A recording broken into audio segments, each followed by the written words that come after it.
Welcome back to Orange Hat Reviews. Spoilers ahead for this video. It is a Godzilla vs. Kong video. That movie has just come out recently.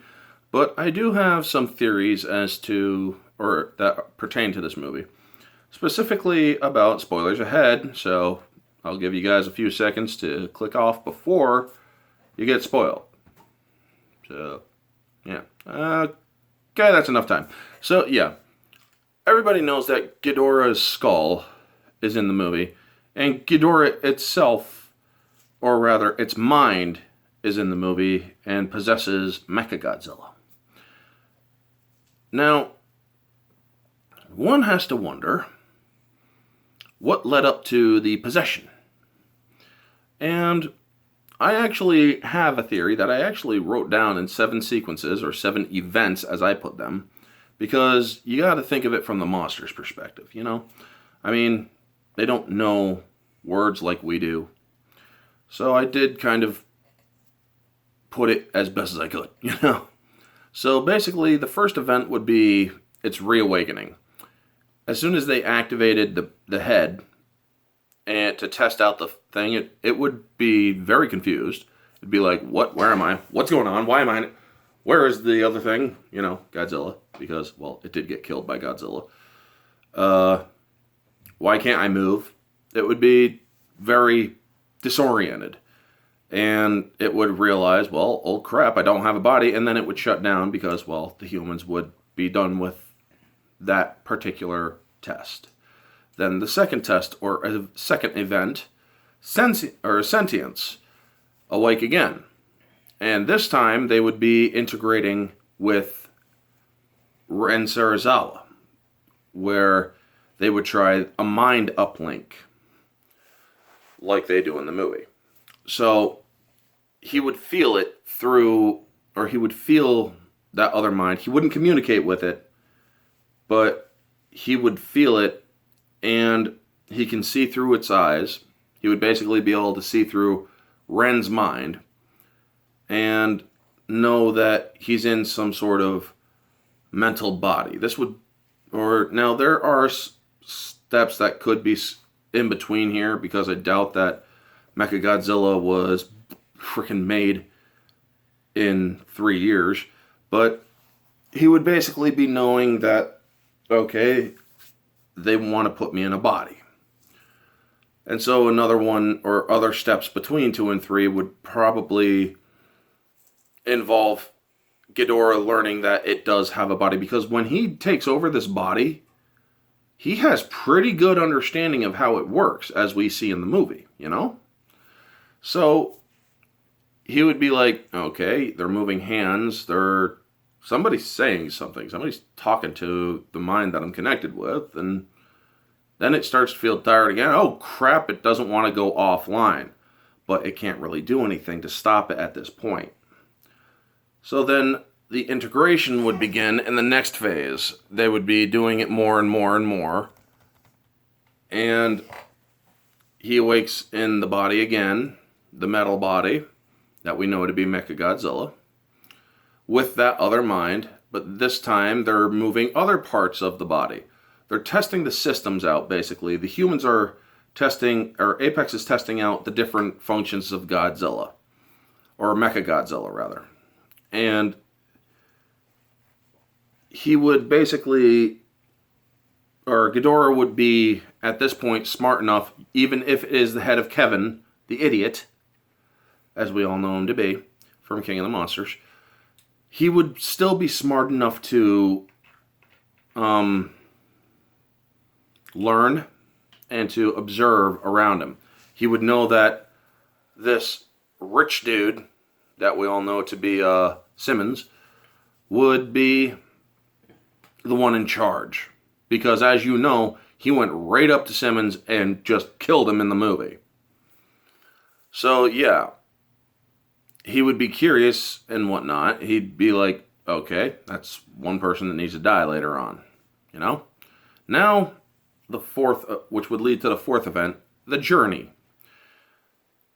They start him up again, and he would waste no time. He would, or while the other mind is in there and while he's able to be awake, he would want to look into it a little.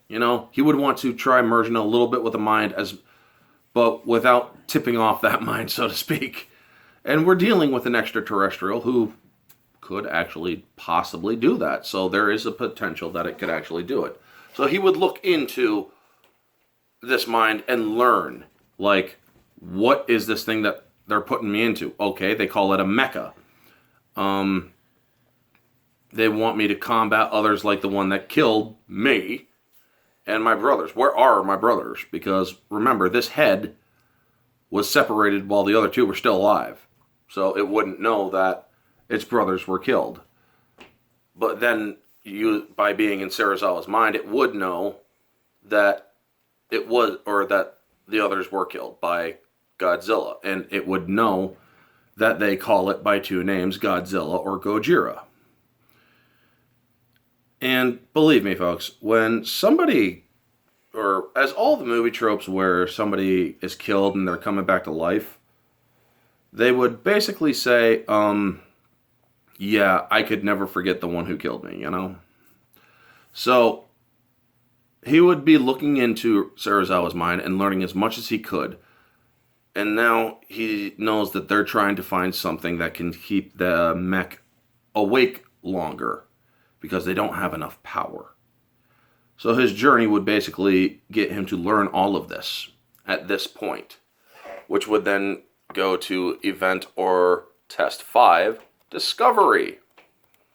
And as he learns more, as the other mind keeps waking him up, he peeks inside it and learns, the names, and they learn that there might be a power that could keep him awake for as long as he needs to be.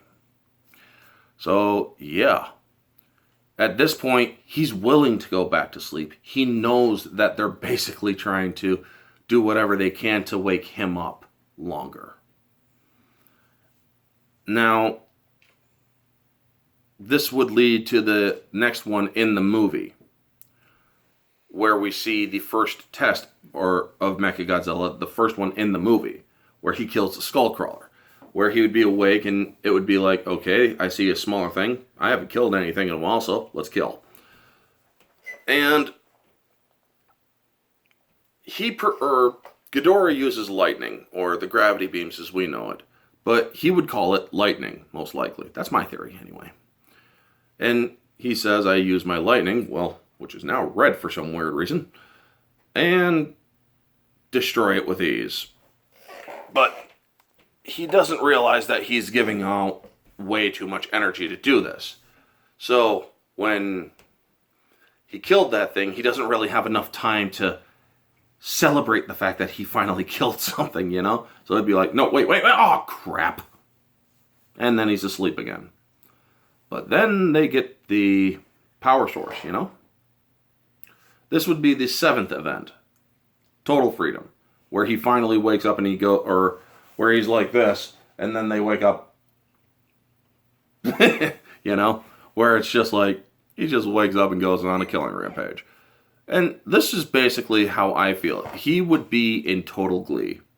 Yes, he would also be in total murder mode. He'd be like, okay, this is enough and I don't need anything else, and I definitely don't want anything else to stop me. He does realize he is in a body that can be shut down by others. So what is he planning on doing? He's planning on killing anybody or anything that could possibly shut him down. So the first person would be the first person that he knows from Serizawa's mind. That Walter Simmons guy. That idiot that talks to the one that he's connected with. Well, first things first, kill him. Second thing second, kill the other mind, because he has no further need for it. He knows all he really needs to know. He knows that Godzilla is coming for him. And he knows that he is now in a body with a lot of power that can kick Godzilla's ass. Basically, that is how I see the whole event of the testing events in different steps each. Because event 7, freedom. we all know he busts out of the mountain and goes, the second he sees Godzilla, he's like, yeah, I'm gonna kick your ass now. You ain't gonna be biting off my head. Basically, yeah, that is, through my own logic anyway, how I see it going down. And it really is interesting to have these kind of theories, to kind of piece together, to see if there is any accuracy when the real story comes out, or the further story comes out, which will be possibly acknowledged in the novel.